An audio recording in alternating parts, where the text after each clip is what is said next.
This episode is sponsored by Sage House. Here on The Mothers, we talk to a lot of high performing parents, and a theme comes up again and again. We all need help, but no one knows how to ask for it, especially when it comes to the myriad of things that make up the mental load: the dentist appointments, the kids' pants that suddenly don't fit, the gymnastics enrollment window that closes in 6 minutes, the dry cleaning someone needs to get, and the dinner someone has to make. All the things that aren't quite childcare and aren't cleaning and take up roughly 27% of our brains. Turns out what we need is a house manager, because the mental load is what they do. And Sage House will help you find the perfect one. They place exceptional household support across the US and Canada, and they even train nannies to step into house manager roles as your kids get older. They're also on a mission to destigmatize this kind of support. We judge ourselves so harshly for leveraging support if able. And what's so nice about Sage House, and what I really connected to about their brand, is that they finally make it feel logical, practical, necessary. I don't know, like working with a physical therapist to recover from surgery or partnering with a financial advisor. We don't have to do it all alone. It's also founded by a mother of three who obviously gets it. Visit sagehouse.com. That's Sagehouse, SAGEHAUS.com. And finally cross the invisible load off your list. I'm Sarah Brown, and this is The Mothers, real conversations with leaders, creators, and thinkers about who we are, what we want, and how we build meaningful lives alongside motherhood.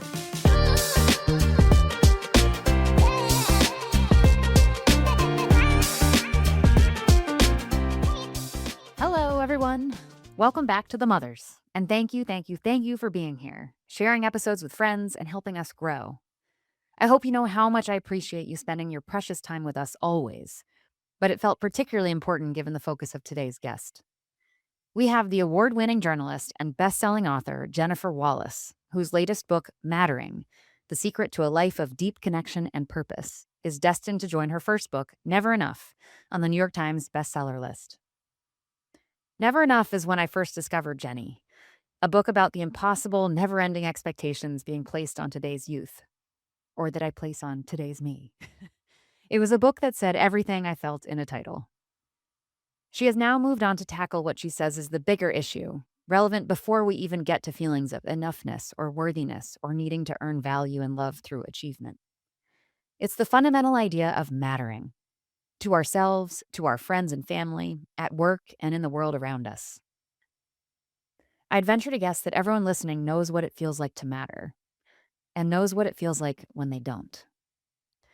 I'd also venture to guess that everyone listening sometimes wonders if who they are and what they do matters at all. I think a lack of mattering is at the root of every bad feeling I have looking back on past jobs, teams, or institutions I've been a part of. And it's usually a culmination of the small moments when the boss's boss was 20 minutes late to a 30-minute meeting, again. A friend flaked on your going away party, or the late night hours to pull together the strategy deck were unacknowledged. But I will say that mattering is at the root of every single one of my favorite moments in life.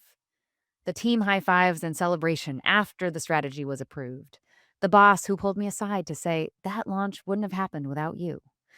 When my college roommates took me to lunch during the semester I'd taken off for mental health reasons and gave me little shitty Claire's earrings for all of us to wear in solidarity.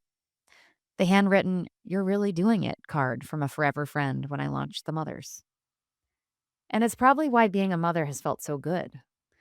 Our kids are still young enough that they'll run into my arms at the end of a day with a goofy smile on their face. You kind of matter by default. They can't live without you, and mostly they don't want to. Although I know this changes. Until Jenny's book, though, I didn't know what mattering really required, why some of these moments hurt and others didn't. Now I do, and it's deceptively simple. Mattering, apparently, is the combination of feeling valued and adding value. It's not a passive experience. Mattering doesn't happen to you. At best, half of the equation could, but adding value is key. It's the co-invest that makes it work. And as our lives get bigger and busier, efficiency becomes the goal, and relationships become transactional because we're operating at a scale that humans are just not designed to manage. Instead of friends, we have connections that only require a click. The news is global, the crisis is macro, and yet, as humans, our lives are made up of the personal, the intimate, which is where mattering happens. Jenny and I talk about the lessons from her book, but we also talk about the life she lived before and during it. This is a woman of a pedigree where you'd expect some angst around living up to something. What I found instead was someone who knew what she wanted her life to be and feel like, and what she wanted her family life to feel like, and what she wanted her relationship with her children to feel like, and who, on principle, did not look around to see how that compared to images, messages, or anything else in the world. It was enough for her and the people she loved, and that was enough. This aligns with one of the key lessons from all of the mothers I've met with. The happiest ones took the time to really decide what they want their life to feel like, what they want it to feel like to sit in their own life every day and do the sometimes hard work of actually living it. And they find partners that support that, friends that reinforce it, and yes, children that they get to love too. Jenny has rubbed elbows with the power brokers of culture and society, and that will only continue. And I'll say what was the coolest part of meeting her was how normal, honest, and genuine she was. It seemed like the bigger her life became, the more intentional she was about keeping it small and making sure the people in that inner circle know they matter. So, my suggestion to you, incredible listeners with big lives, is to spend a moment thinking about the people in your life that hold you up and to do something small that signals that they matter to you. It'll help you feel like you matter too. But you don't have to take my word for it. Let's hear it directly from the source in my conversation with Jennifer Wallace.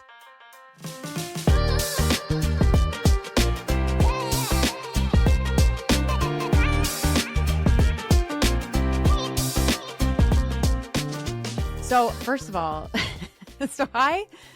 I have long admired you, I have to say.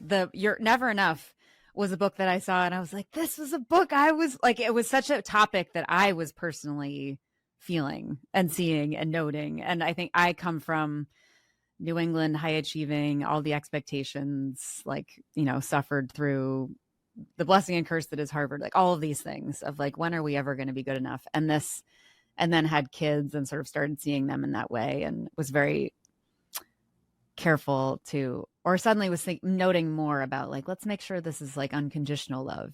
You're not amazing because of things you do, just because of who you are. All the things that I'm like, I wish I'd felt this. But then I worked at Google for a very long time and worked with Kate Alessi, who is Sarah Benison's sister. Yes. And when Kate's wonderful, and she was sort of my boss / sometimes boss, and we bonded over various things. And then I was at Google for this like 12 years and was sort of at the tail end trying to figure out I need to move into something different and to your latest book, something that matters more to me, and maybe makes me feel like I matter a little bit more. She was very helpful in trying to think about like new things to do. And also occasionally off the cuff would mention the work that Sarah was doing with you. Mm-hmm. So anyways, I just enjoy when there's these small world full circle moments. I appreciate. It is a very small world. Yes. And congratulations to you on this book and this career. And I'm so curious to hear all about it. The quick context, because I know I shared this over email, but the whole premise of this thing is I'm interested. I've sort of pivoted into something new, but had a long career in tech, was doing all the right things, everything I should be doing. I had 3 kids while I was at Google, and everyone had kids while they were working. It was just kind of what you did. And then, as I mentioned, sort of Google and I maybe grew apart and wanted different things. And I was able to finagle things between my husband and I to like take a leap without knowing exactly what was going to be next. And in that leap landed in much more of the motherhood world, at pickups and drop-offs and, looking around at these women who are doing so much and yet feel so, as comes through in your book, doing important things, but don't feel important themselves. And I had also never realized how much work I was doing while working until I didn't have a job and was still quite busy.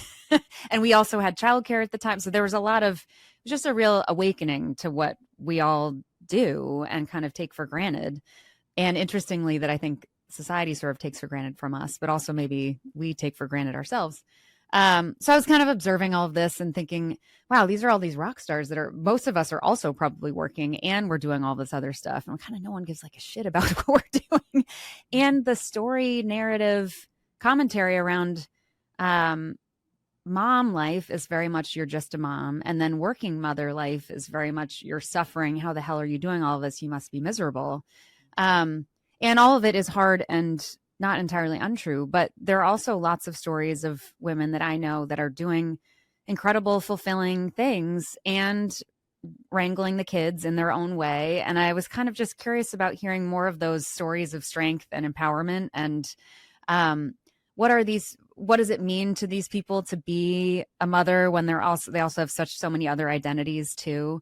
And you could probably relate to this. I think most do, but like the idea, once you have kids, you kind of, your own identity kind of falls away. You're either a employee or you're a parent, and like, but there's still Jennifer. Like, Well, I I'll felt tell like there were you, other things on my side. Yeah. it's interesting because I never allowed that to happen to me. Mm, I held on with both hands to my identity as mm-hmm. a friend, as a daughter, as a granddaughter, as a neighbor. Um, and I just wouldn't let it go. Even when I took time off, my husband and I was working at 60 Minutes, then we moved to London with his work and I was freelancing. Yeah. And that's where we had 2 out of 3 of our kids. But even there, I would not succumb, even though I was a full-time primary Yeah. caregiver at home. I just would not allow that to be my only identity. I had the instinct for myself Mm-hmm. that, and I'm not putting down anyone else who wants that identity, Yeah. enjoys that as their primary title. But I felt like if I did lose my identity, that my children would then become my project, Yeah. and that would be an unhealthy enmeshment. Mm-hmm. And so I worked very hard. It wasn't always great. There were moments when you do have to surrender to motherhood. But I Yeah. remember having this debate at one of my college reunions. Actually, it was my husband's college reunion. We went to the same college. And a woman came up to me who had multiple children close in age. And she said, I've just given up. I actually write about her in Never Enough. Mm-hmm. I've given up. I've surrendered myself under, all of the burdens of caregiving. And one Mm. day I'll be able to go back to it. And I sort of pictured her under like a big pile of clothes and, all of these things. Yeah.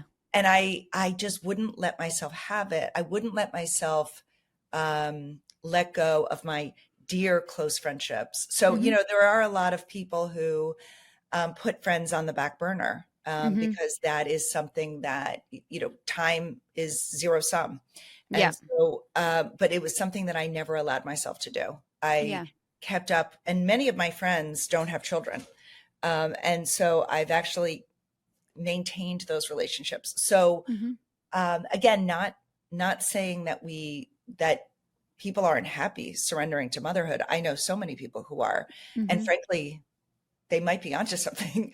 But I actively just felt like that was not the right path for me. Yeah, yeah. Well, I want to get into that. If we could set the stage a little bit, I would love to hear you share your version of your story. I know you jumped to some things that I definitely want to ask about. Your move to London, which I picked up from the book, and career pauses a little bit around, or in certain ways around kids. But would love to hear kind of how you tell the story of how you've reached where you are today, and any through lines that might pop for you, and then we can scrutinize it together. So are we looking career? Are we thinking career? Largely, well, career self. I mean, I think that to your point of kind of where identity, I'm really curious. It's a very intentional effort to say, I'm not going to let go of who I am. So I think kind of the elements of your past that contribute to who you are, which is a blend of all the things, I think that would be really, really interesting. Um, so the story that I tell about myself, it's interesting. Hmm. I'm sure that story is constantly being rewritten in my head. Yes. But the story that I tell myself is that I was raised by parents who gave me freedom to be who I was. And Hmm. even if they didn't always agree with my career choices or things like that. They gave me the freedom to try things, to fail. I always felt like I had an emotional safety net with them, Mm-hmm. and so I could fail. But when I graduated college, I worked with Ved Mehta, who was a blind writer at the New Yorker, helping him. I worked in the New Yorker offices, but I also worked in his home. And Mm-hmm. he really taught me how to be a writer in a way that Mm-hmm. college doesn't. He taught me that writing is like any other job. You sit in the chair at 9 a.m., you break for lunch, you go back in the chair, you write until 5 or 6, and then you're done. So he Mm-hmm. really taught me the discipline of Mm-hmm. being a writer and what that looks like. And it's not about whims. It's not about, oh, whenever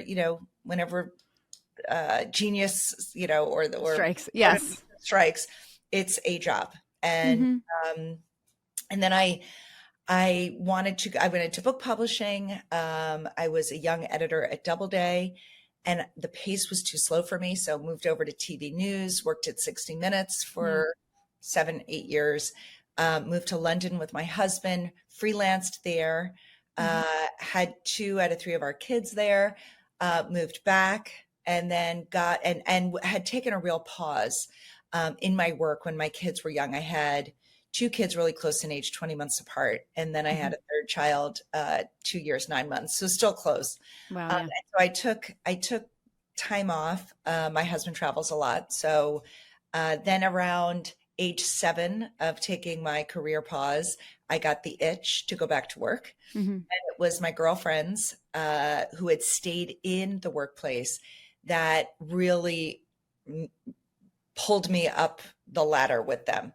I remember opening up to my friend Katie and Tira over dinner. Even though I was no longer working, and I didn't do this on purpose, but I kept up with many of my colleagues, Mm-hmm. just because I enjoyed them and I enjoyed their company. And I had no idea that 7 years later, it would be that group of women that would lift me up Mm-hmm.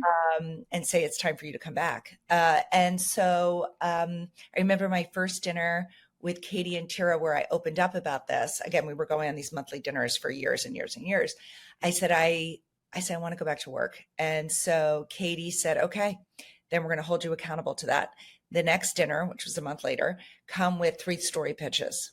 Then the next month, let's figure out where we're going to send those pitches out. And she mentored me. She was still at 60 Minutes. She was a senior producer there. And she really held me accountable and Mm-hmm. was there as my corner person. I talk about in my new book this idea of ego investment, which is a Mm-hmm. fancy way of saying my sense of self is invested in you and your sense of self is invested in me. We can extend our egos, extend ourselves so Mm-hmm. that we can include the success of the people around us. Yeah. And I just feel very lucky that I had, the narrative about women that we're cutthroat and we're competitive I have never experienced it. I think that narrative maybe was true when there were very few positions open to women and Mm-hmm. very few women working. And so there was this scarcity, zero sum mindset.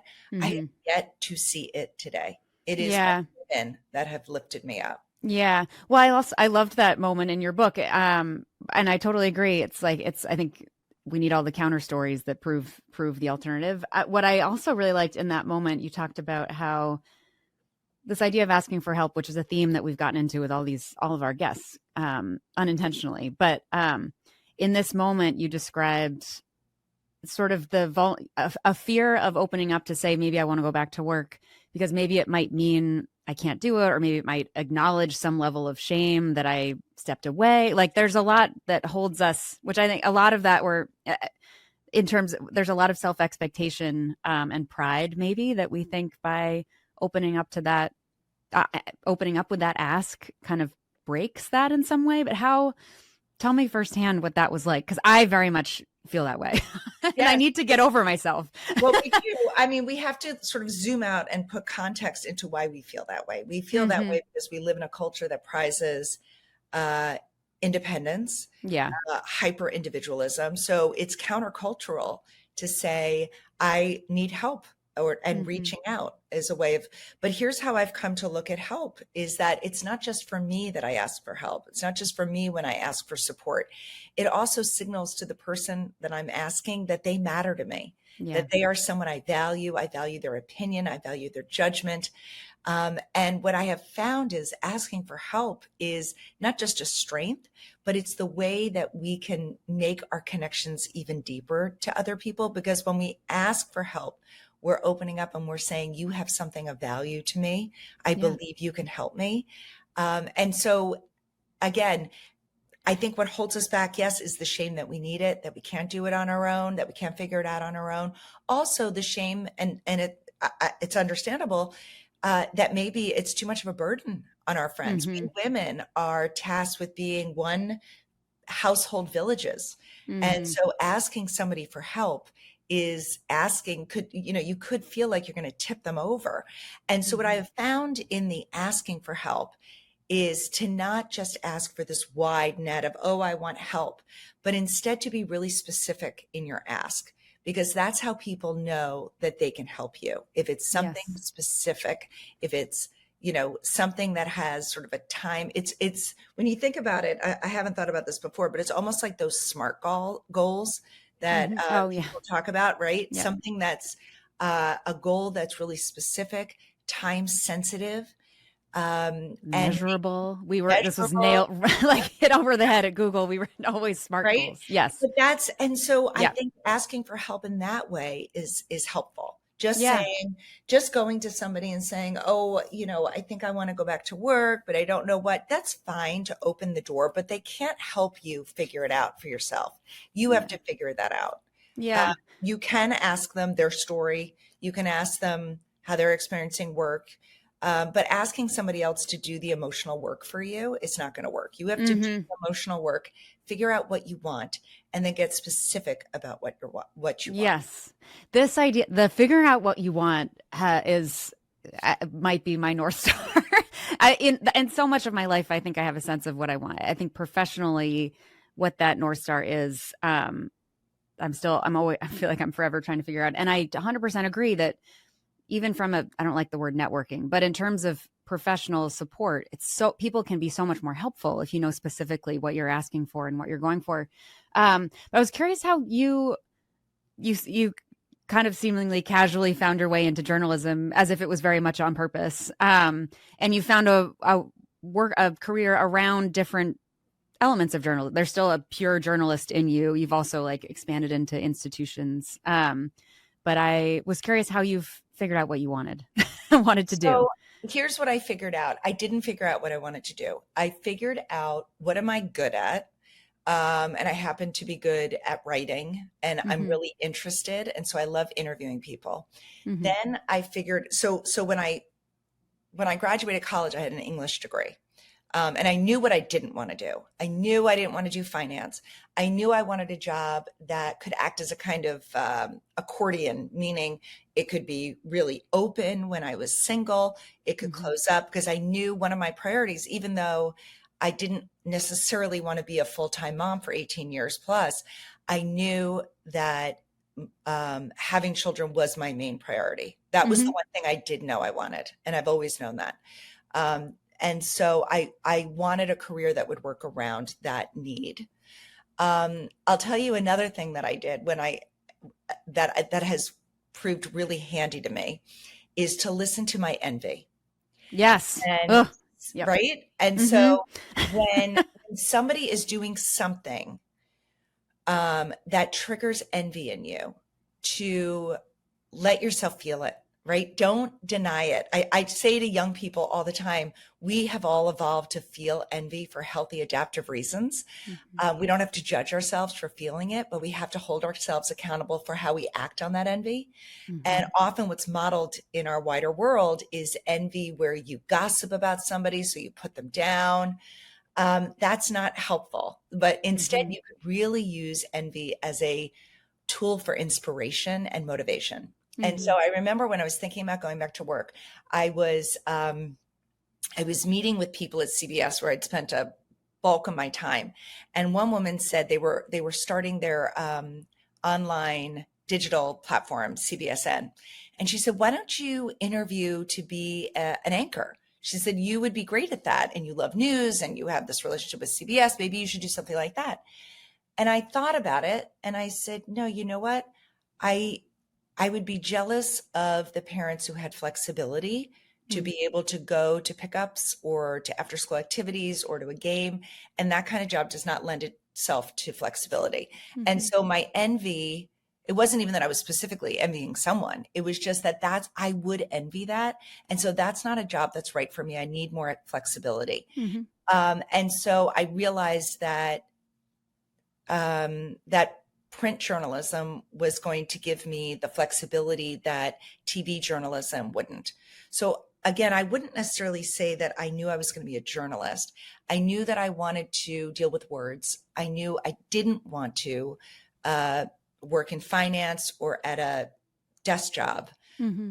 And so writing was something I was good at. Interviewing was something I was good at and enjoyed. And so that's Mm-hmm. what I pursued.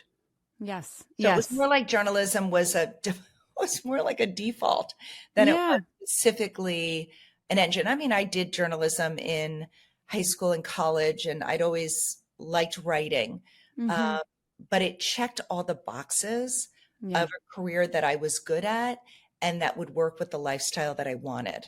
Yeah, I think that knowing what your broader life, what you want that life to look like and what you want your day to day to look like, and then what kind of work sort of fits in there and is sustaining, I think is a really important way to think about it. I wanted to go back a little bit to the identity piece that you mentioned, and it often relates to work, but doesn't have to, where you were saying how in these sort of ins and outs of working and taking on different roles in the family and outside of the family, you said, I wouldn't let myself become a mother as my leading identity. I was also curious how you felt when you went from being a working partner and then you moved to London and you're sort of, one could default to like, I'm the wife. Right. These Right. are all my own anxieties. I'm just projecting onto you. Um, how do you, and you're so wonderfully defiant about like, I'm just not going to let that happen. And I'm sure it's not easy, but like, in practice, what were I don't know, did you have mantras? Did you write something on the wall to remember I am more than this? But yeah, how do you do that? So in practice, I was really deliberate about the different domains of my life. So my family caregiving role was really front and center. I mean, Mm-hmm. it was front and center. I was the primary caregiver. We had help 2 hours a week on a Thursday Mm-hmm. afternoon. Mm-hmm. And so I was the primary caregiver. When my son napped, well, first of all, I took my son on the road with me everywhere. I Mm-hmm. wanted to give myself a degree in art and decorative arts. Mm-hmm. I did not go to grad school for that, but instead I self taught. And Mm-hmm. he went in, we had a little Volkswagen Golf that was so small and was so perfect because I could fit into any spot in London. Mm-hmm. He and I would spend 3 to 4 days a week on the road, driving through the English countryside, going to auction houses, learning about decorative arts, learning about Mm-hmm. art.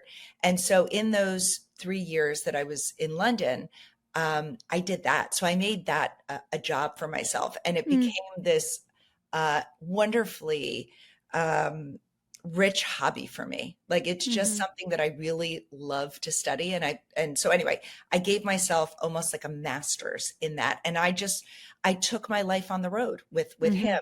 When my daughter came on the scene, 20 months later, I still did it. We still we Mm-hmm. traveled. We took them everywhere with us. Um, I just wouldn't give up my wanderlust, Yeah. and then when we moved back, I threw myself into, I was still not working yet. My kids were in preschool, but it wasn't a full day. Mm-hmm. So I then became a board member for a nonprofit. Mm-hmm. And I probably spent about 25 hours a week on that nonprofit and did everything from fundraising to creating videos for them, marketing material. And so really got a great sense of identity. So I always worked, even if the work Mhm. wasn't paid. Yeah.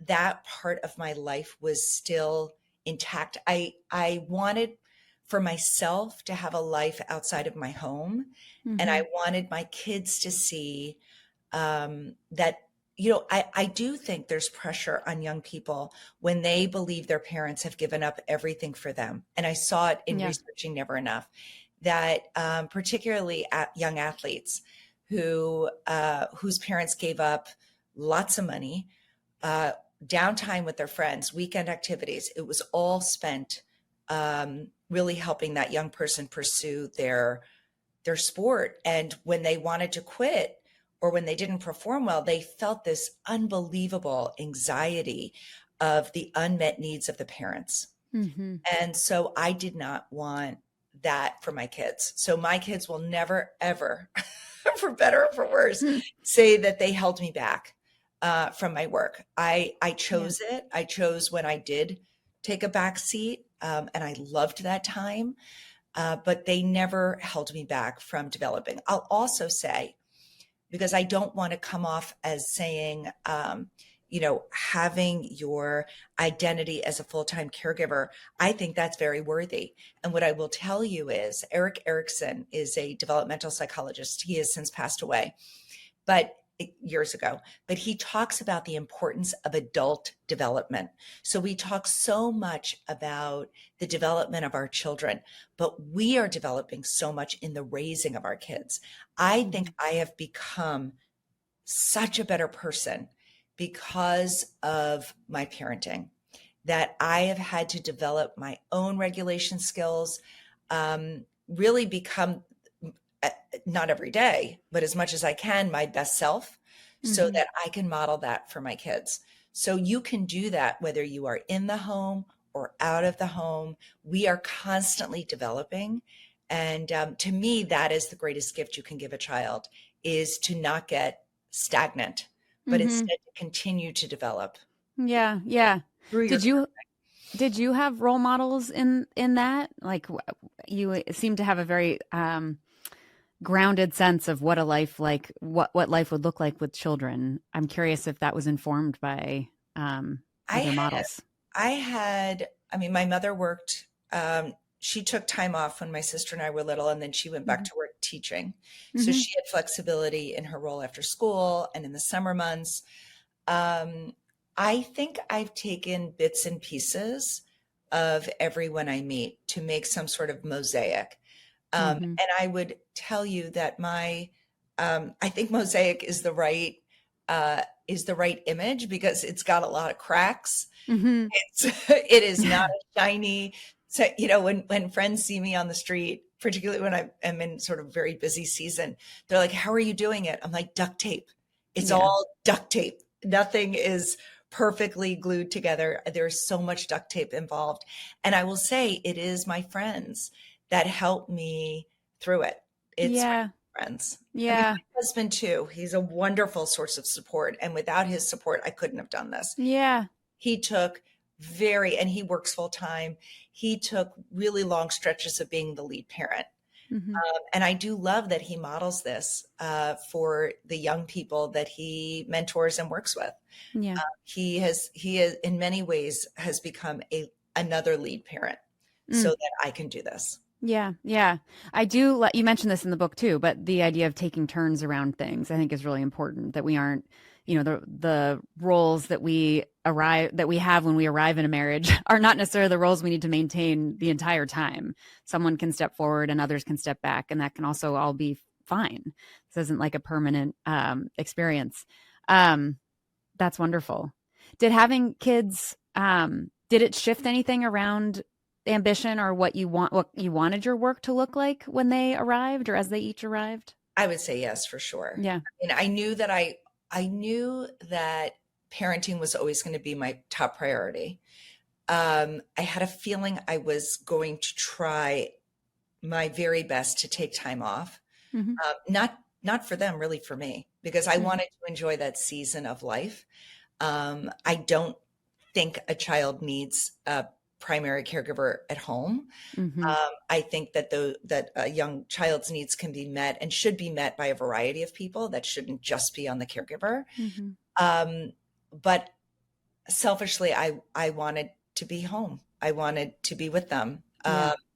And I was able to do that. And frankly, I made such little money as a journalist that Yeah. that paying for caregiving, paying for childcare, would have been, I would have not brought home any money. Mm-hmm. So so anyway, so that did it shift my ambition?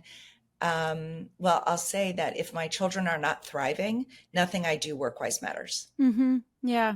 Yeah. Whereas if my work life isn't thriving, I'm okay if my kids are thriving. Yeah. So it's very much, my priorities are very, really clear to me. Yeah. I mean, it does not mean that every day of the week and every week I am perfectly clear on my values and my priorities. It is something I constantly have to revisit. Yes. I mean, I didn't know this when I was studying Never Enough, and later with Mattering, even more so with Mattering, is how much our values impact our well-being. Mm-hmm. And so just to give you like a quick little primer on values, we all have roughly a dozen core values inside of all of us, no matter where we live in the world. And researchers divide them into extrinsic values and intrinsic values. And intrinsic values are things like wanting to be pro-social, a good neighbor, to grow emotionally and spiritually as a person, to develop in healthy ways. Extrinsic values are things like wanting the great title, the materialistic goals, a certain image, popularity. And values operate like a zero-sum game. So the more time you spend pursuing extrinsic goals, like wanting the big title or the best-selling book, etc., the less time you have in your life for pursuing the intrinsic ones. And it matters because extrinsic values are linked with negative mental health Mm-hmm. and substance abuse disorder, whereas intrinsic values are linked with the well-being we want for ourselves. And so there are definitely moments when my extrinsic values are activated. Mm-hmm. And it's true of anybody. We live in a very materialistic world. Even just things on Instagram can activate our extrinsic values. And so we have to be very clear almost every day in coming back to what we value most, so that I'm not saying don't have extrinsic goals. I'm just saying balance them with your intrinsic values if you want to stay healthy.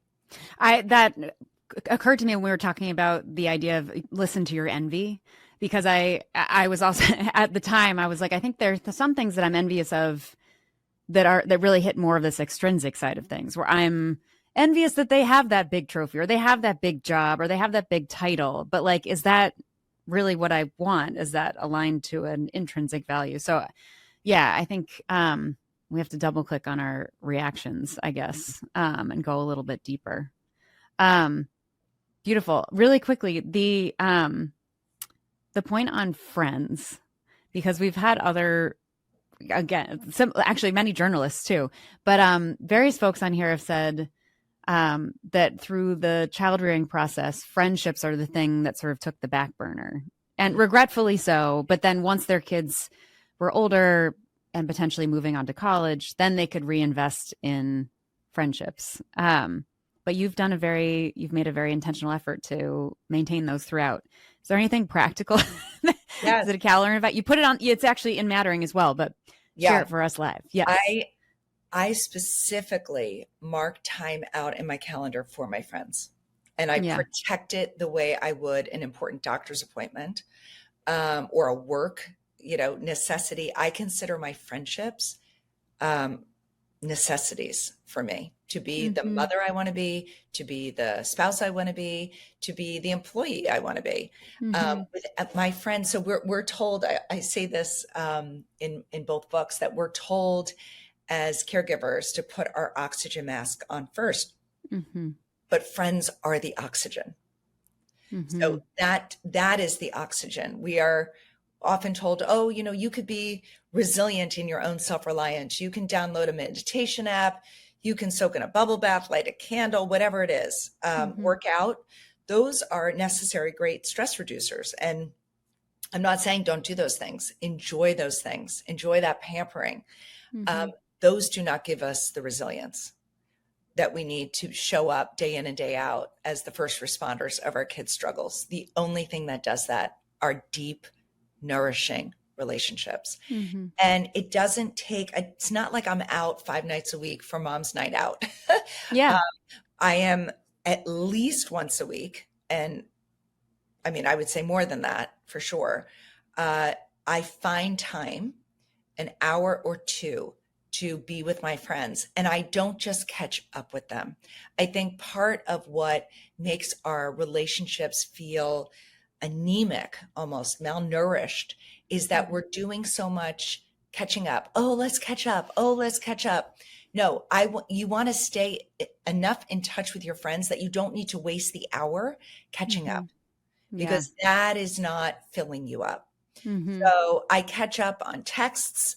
I catch up, maybe in the first couple of minutes of a meeting, but really I'm going deeper with my friends, and I'm asking them what's on your mind really, and what are you struggling with, and how can I help?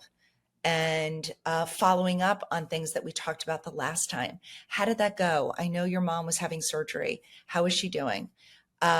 Really mattering in building it up for ourselves and building it up for other people. Mattering is in the details. That is when we feel like we matter, is when we remember other people's details. It sends them the signal that they are the top of mind for us. And so my advice is, very practically, my advice is to carve out time in the calendar that's non-negotiable. Also, and I get into this in the second book, to let your friends, your close friends, not every friend of yours, but your close 2, 3, 4 friends, feel like a priority in your life. How do you do this? It's not every day. They don't have to be a priority every day, but it's remembering that the friend's mother's going in for surgery and marking in your calendar to check in how she's doing. It is knowing that your friend is going for a big job interview and sending them, a funny meme or whatever, saying good luck today. It is when your friend when your neighbor is sick with pneumonia, it's dropping off soup. It's not saying, let me know how I can help. It's just doing the thing. When your friend offers you good advice, it is circling back and saying, I took your advice on X and it changed. It's connecting people to how they impact your life. Nourishing friendships. Another thing, just practical, that I do is I appreciate the doer, not just the deed. So let's say I'm sick and someone brings me over a pot of soup. I don't just text back or call and say, thank you so much for that delicious soup. I really needed it. Instead, I say, thank you for being the kind of friend who somehow always anticipates what I need before I even need it. You are the most generous friend. Thank you so much for that. So it's noting who they are. That's how we build up this sense of mattering, which is what connects us to the best in others and allows others to connect to the best in ourselves. Yeah. So those little things, it's not these big heroic efforts. It's carving out the time. It's circling back when someone gives good advice. It's appreciating them as a person, not just what they do. These are the ways that we let people know we see them, we know them, we care about them. Yeah. It's a mostly facetious question, but it is rooted in this busyness epidemic. But I finished Mattering and I was like, man, Jennifer must be really nice to all of her friends. Otherwise, they're going to be like, Jennifer, you set a high bar. And it's hard to do this all the time. But how, and the world, I barely have time to text the surface level text, let alone send a thoughtful text. So we were up against a lot, which is potentially a perception more than a reality. But I feel like, and to the premise of Mattering, it's like a muscle that we're losing, but I think we're losing the dopamine hit, which is deeper than that. But we have to remember that it actually feels good to do these things. I think you talk about it in the idea of the isolation piece and people, bailing on plans and not going out to dinner and forgetting that it actually feels really good to be there. And then also feeling on the flip side, how awful it feels when people bail. But how do you maintain, everything says you don't have time to do this. So How do I'll you, tell it's you. a set shift. So two things that I do. One is I am really intentional about how I spend my week. Mm-hmm. So meaning every day I'm not great at seeing friends or catching up with friends or responding to an email or a text right away. But over the course of a week, I am Mm-hmm. very intentional about it. So I balance my extrinsic goals with Mm-hmm. my intrinsic ones.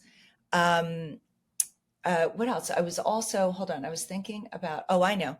So I also am really intentional about setting up personal policies for myself. So Mm. personal policies in my mind, I wrote an article years ago in the Wall Street Journal about it.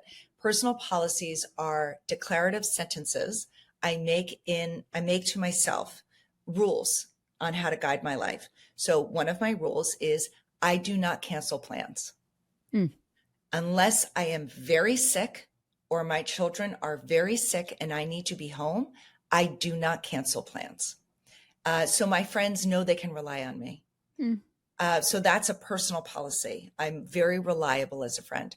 But there are weeks when I am on the road, when I am traveling, and when I am in those weeks, I will text out to friends and say, I am so miserable. Work has taken over my life. I miss you. I'm sorry. And I mean, I'm laughing because I had one of those weeks last week where it was just miserable. Work was just too much. Yeah. And I was driving down an avenue in New York, and a friend of mine who I love dearly, who I don't see enough, was on the sidewalk, and I screamed her name and I said, I love you. I miss you. And she ran into the middle of the street. Oh. My taxi stopped for her. We gave a hug. Mm-hmm. She said, let's get this on the calendar. And I was like, great, let's text right now and get it on the calendar. And I'll tell you, the taxi driver who let us hug in the middle of the street, this is crazy town in New York City. He said, this is what life is all about. He said, just Oh. stopping my cab so you could hug your friend. We all need that. We all need Oh. it. So the world conspires around you to Yeah. help you get, and just that one moment, it's such a silly thing, but it Mm-hmm. filled me up. I was on my way to the airport and it kept me going. That little Mm-hmm. hug, that me saying, I love you, I miss you, and them jumping into the street to give me a hug. That's what life's about. Yes, yes, I love that. I also have been referencing this stat. I forget how the research was done, but basically that your energy in a single reaction can affect 3 layers deep out there in the world, where people I will never meet are have a better day because I had a nice interaction with one person that eventually, through a chain of events, impacted that other person. It's exactly right. It's the social Yeah, contagion effect. And I'll there you also go. say, there's this amazing study that I love about friendship that researchers have studied it, that if you put two friends at the foot of a hill, the incline will look less steep than it does Mm. when you're walking up the hill alone, or staring at the hill alone. And I will tell you, I Aw. was heading out of town, so frustrated by the lack of agency I was having in my life because I committed to too much travel. And my friend reaching out and hugging me in the street, that travel looked less steep. Yeah. Yes. Oh, you're a good person. I don't know. I'm deeply imperfect. You should have my circle of friends on here. But like I live in an apartment building in New York. Hmm. And in my line, they call that when the apartments are above and below you, in your elevator line, there are lots of young families. Hmm. And we have taken to just opening up really quickly in our elevators when we are having a hard time. So I'll jump in and another friend who's in the line will be in and she's like, oh my God, miserable. I was like, I can't even. She's like, I Hmm. hear you. And it is like 10-second therapy. Hmm. These are the people that get me through life. I will tell Yes. you, if you are struggling with perfectionism and it holds you back from reaching out, what I tell my friends who do struggle with perfectionism, and I certainly did, in my 20s and early 30s, is that if you think about a shiny surface, it's not sticky. People Hmm. can't stick to a shiny surface. They can only stick to the grittiness. And so I think about then the way to have these deep friendships is to allow your messy selves to be seen, because Yes. that's what people can grab and hold on to. Oh, I love that so much. Yes, that's even better. I often quote the Inside Out, famous, highly academic, but the where they talk about how sadness lets the joy in. I think about that a lot. Yes. A similar kind of premise. Did Never Enough and Mattering? I wanted to ask in the way that I don't know, stand-up comics often come from like tragic backgrounds and they just want everyone to be happy, and their role was to like make people laugh in a very sad circumstance. I'm just wondering where these are really profound, deeply feeling books and topics that are really rooted in connection and well-being for yourself and others. Just curious, like why you gravitate towards these topics, where they come from. I'm guessing your kids had something to do with it, but yeah, tell me. So I was noticing that my kids' childhood was so different from my own growing up, Mm-hmm. that, achievement mattered to my parents, but it did not define me the way it felt like it was defining my kids and their friends. And I wanted to understand how the world had gotten so achievement oriented at such a young age. It did not feel right to me. I was resisting it. I felt like I was alone in my resistance of it. Mm-hmm. And I wanted to find out really how we got here and what I could do to buffer against this pressure Mm-hmm. in the environment. And with Mattering, um, it's really the book I wish I'd written first. Yeah, I've heard you say this. Yeah. Yeah, but Never Enough came out of seeing this achievement culture around me in New York City and wanting to know, was it just a New York thing? Was it being felt everywhere? But matter. And so the solution to Never Enough is this idea of mattering, is Yeah. unconditional worth and knowing you have worth to give the world. And so many parents I interviewed for the book told me they felt like they didn't matter, Mm-hmm. that they didn't know their neighbors, that their friendships had hollowed out because they hadn't invested in them, that they were working at jobs where they felt like they could be replaced at any time, that they didn't feel valued at work. And so they were really depleted and they were exhausted. And so that book, that Mattering book, was really about how to rebuild mattering in a world that tells you you have to earn it, you Mm-hmm. have to achieve something to matter. Mattering is really a countercultural message, but a true message that we are all here. Whether you are religious or spiritual, you are here on this earth for a reason. You Mm-hmm. are here, you matter, and you have value to give. Mm-hmm. And so it's reconnecting to that. That is what gives us the resilience. So the Mattering book really grew out of my research, out of Never Enough, but also I was raised Catholic. I don't go to church as often as sometimes I wish I did. I pulled away from the Catholic Church because of some of the political issues Mm-hmm. around Catholicism in college. The idea that people who loved people in homosexual relationships was not recognized, in the 90s. And I just couldn't take part in a church that would leave out some of my dearest friends. And Mm-hmm. so that's when I pulled away. But I still had the roots of unconditional worth, which I really did feel that no matter any sin or wrongdoing or behavior or mistake I made, I was worthy no matter Mm-hmm. what. So that was deeply ingrained in me. And what I was seeing in so many people, particularly the people I was meeting in high achieving communities, was that they didn't feel that. They were so Yeah. disconnected from that message. They believed, there's this great theologian, philosopher, Henry Nouwen, I think that's how you say his name, Mm-hmm. who says there are three big lies in our culture. We are what we do, we are what we have, we are what others think or say about us. Mm-hmm. I've never believed that. And I think it was rooted in the Catholic Church, and it was rooted in parents who convinced me of my worth outside of a system that told me I had to work for it. Yeah. Now, it doesn't mean that I'm not an achiever. I love achieving. Mm-hmm. I love adding value to others.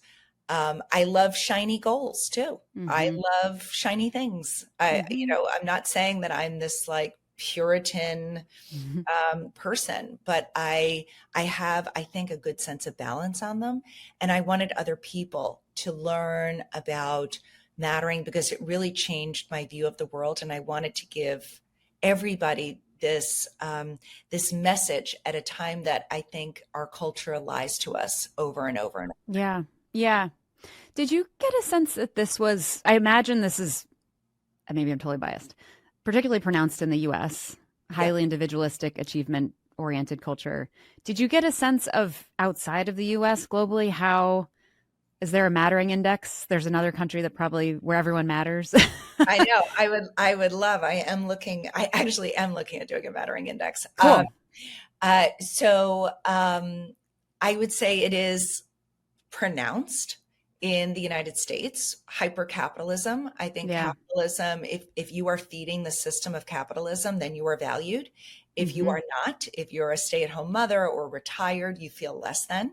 So I think there are certain messages. Also, children don't participate in the capitalistic system, Hmm. also less valued as a culture in our culture.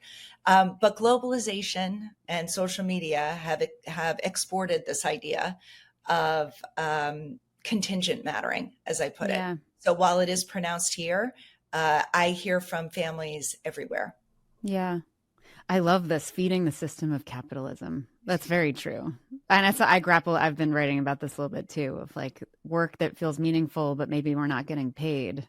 Is that worth doing? Right, right. Yes, yes.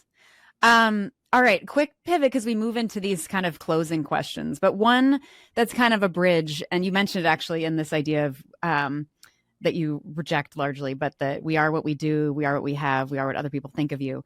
But on the having piece, we've been kind of scrutinizing this having it all concept, and can anyone have it all, let alone women and mothers? Do you think about having it all? And if you do, how would you define all?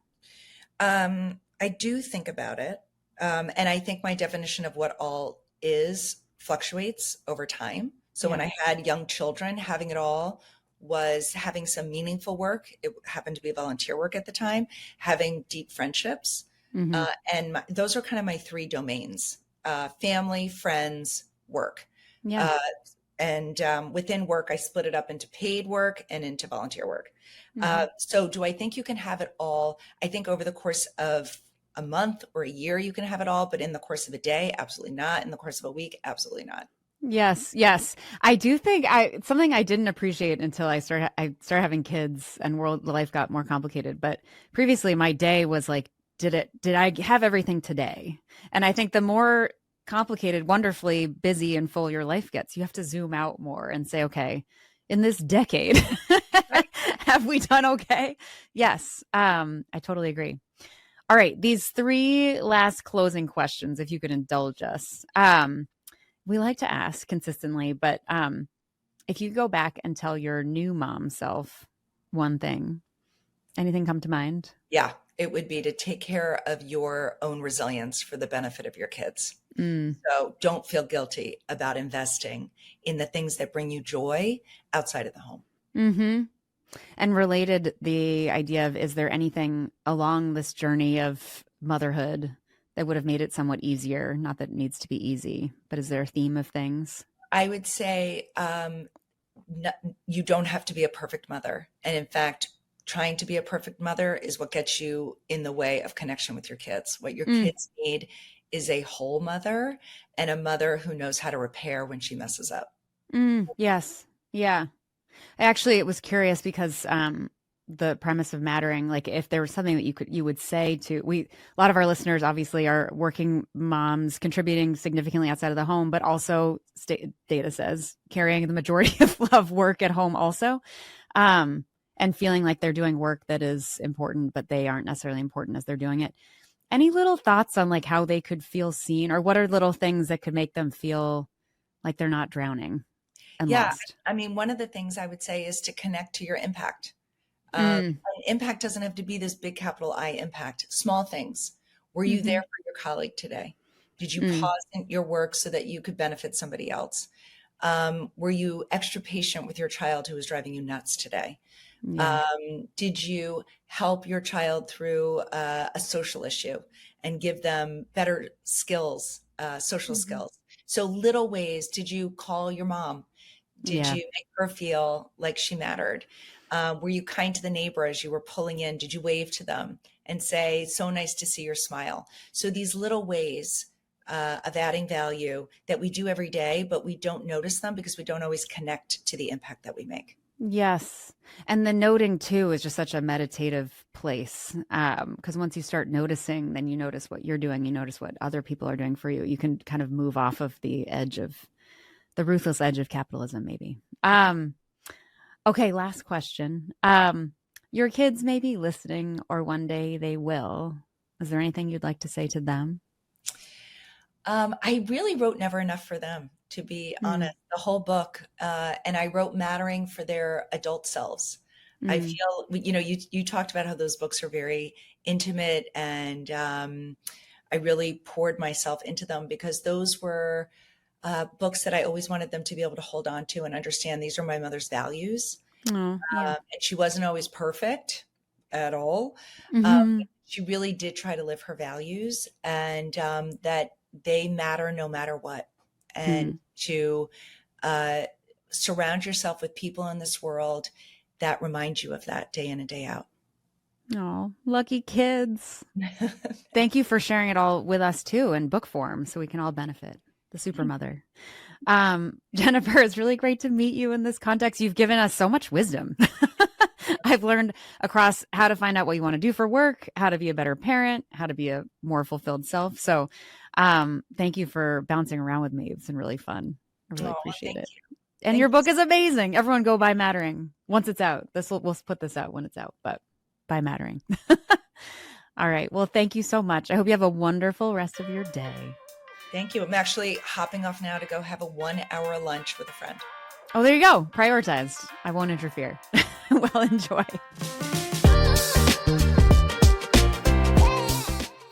Oh my gosh, Jennifer was the best.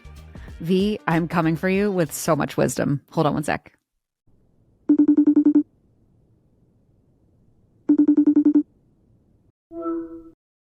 V, what's up? Hello. Julie.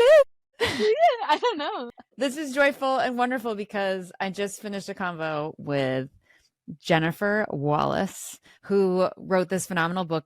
Her new book is called Mattering. Her first book is called Never Enough. She's like an ongoing journalist and has found a way to continue to do that in different venues and forums throughout her life and having kids and all that jazz. But her first book, I guess I have a meeting in 10 minutes. Do. First book, Never Enough, was a book that I was like, this is everything I've been thinking about. It's all about like toxic achievement, and particularly among kids who feel like they're doing all the things, but it's never, literally never enough. Never going to be enough. Never going to be enough.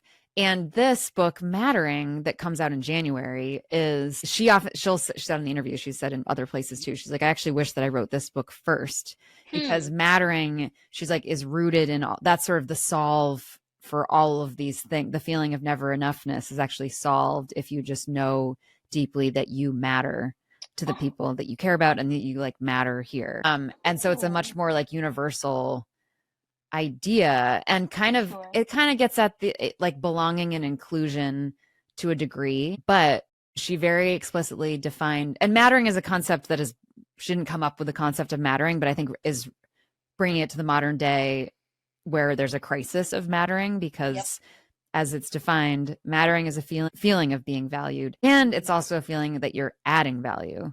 And I think there's so many ways that you can think about that. But in the world of AI, where that's stripping us away from being able to add value and loss of human connection already around like social media, et cetera, that we're in sort of this crisis of mattering, which is an easy vulnerability state to be in. Well, that's an easy place to be in and then feel like you're never enough and that you essentially don't matter. So there's so much in the book, and everyone should obviously go read it, and I feel like you should read it too. It's like really it's like sort of Buddhist principles of like how to build a meaningful life. Wow. So wonderful to read and wonderful to talk to her about it. The thing that outside of the book that I felt was so interesting to hear from her was she comes from this world of striving and achieving, and she lives in New York City. She has kids who are also like, everyone's in the rat race. And I think the thing that has kept her from, and not that it was an overnight thing, but the thing that has kept her from falling into that rat race so much is that she is very intentional. I know we keep saying this word intentional, but she's truly defined her personal values and principles. So, and adheres to those and reminds herself of those. And she doesn't do this, but the kind of thing of like, put it on a sticky note, put it around your house kind of thing. Love. And so that she, for example, she moved at a certain point to London, pre-kids, but eventually had kids there. I didn't have a job at the time. Someone like me would very quickly fall into like, oh my God, I'm just a wife. Yeah. Or, oh my God, I'm just a mom. And she's like, I was like, I'm not going to allow myself to do that. And so she created projects for herself. She created activities that mattered to her and gave herself basically an opportunity to add value in a way that was fulfilling to her. And so she had various kind of self-improvement kind of projects. And then her own journalist work was kind of picked back up too. But I thought that was very practical and real and something that everyone's like, whatever, my values and principles, but write it down because it does help. Yeah. And we often talk about how, like, you know, the world expects so much of you, but even as I've shifted gears and building this thing that is very different than the track I was on before, and feeling, if I look outward, I feel kind of, I don't know, very vulnerable, insecure, a sense of like, what have I done almost? But I know that within my insular family, the people that I actually know and care about, they're reinforcing this choice and encouraging it.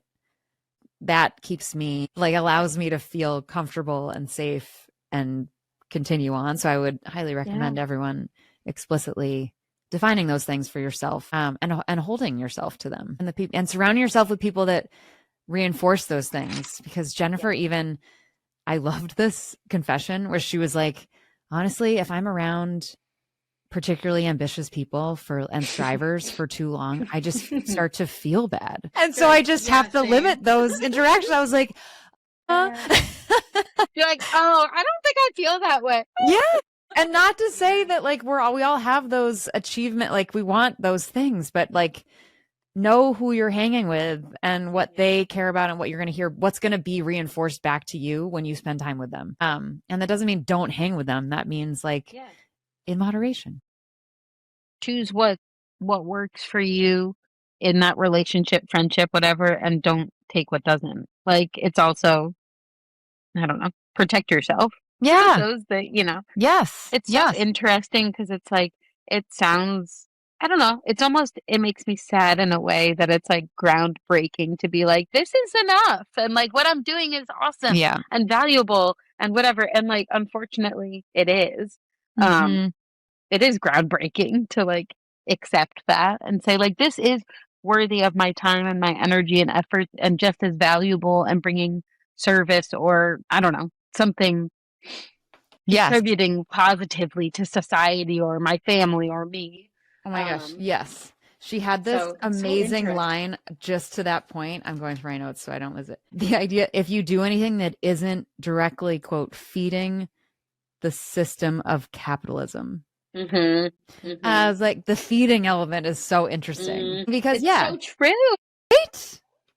Broader way of saying, i.e. not like aggressively making a lot of money, but if you're not feeding that system, you feel like, yes. It's so dumb. That's crazy to me that it's such a, I said this, groundbreaking or just like, I don't know, revolutionary thing. Like that should be the norm because then all of the other things I feel like will fall into place of like, yes, I matter. Yes, this is important. Yes, this is worthy of my time. Like, yes, I am like a functioning, contributing member of society that's worth thoughts and opinions. Yes. Yes. I love it. I know. She also talked about help. I know this is a theme on a lot of our conversations, but the idea of asking for help, she's like, I have no problems asking for help because to this premise of mattering, if that's what people need, that you're actually giving you're helping other people feel like they mattered if you ask them for help. So there's even some story about in the book about how someone consistently calls her dad, I think, older dad, retired, asking for advice because she knows that that is what helps him feel like he matters and gives value. And I was like, that's such a nice way. That's so sweet to think about, because how many times are we like, I'm not going to call them, ask for advice because maybe I know. Totally. I don't know. But it like would mean so much. And then you have a reason to connect. It's such a thing that we all have to like unlearn because it's so true. Like it feels really good to help. For most of us, it feels really good to help other people. So why do we not? Like if you can't do it for yourself, do it for someone else. Yeah. You know? If you can't ask for help for you, do it for them. Do it for someone else. Yeah. Yes. But yes. I know. I know. And I'll have to say, I think for my joy from this convo was really so joyful that I built a thing that gave me an excuse to talk to Jennifer Wallace, this person that I admired her book, the first Never Enough, when it came out. I don't even know, 8-10 years ago. I was like, this really resonates with me. And I feel very joyful that I did something about it. And now I have an excuse to actually talk to me, an amazing thought leader, about topics that are most relevant to me, is like very joyful. Better than making decks about love that. For the moment, although those were sweet and they paid well. I love it. I miss feeding the system of capitalism. That's okay. It's okay. We'll feed it in our own way. No, I know.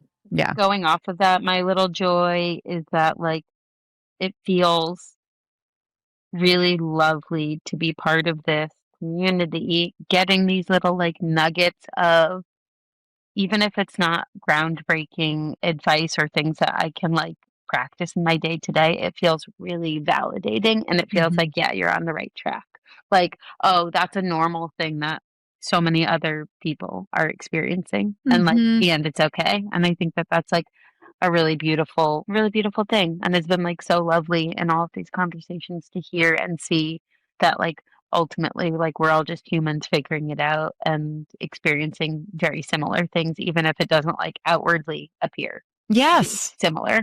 Yes. Same. You feel that way? Cool. Totally. Totally. Thing. I agree.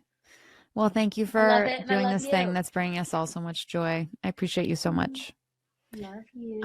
Go crush the day or go relax. You too. Go get more rest. You do both. Do both of those things. All right. I love you. I love you. Bye.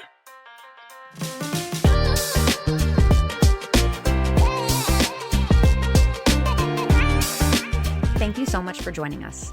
Please remember to like and subscribe so you don't miss an episode and we can reach even more rock stars like you. The Mothers is a production of Backline Media, shining a light on those who carry the team.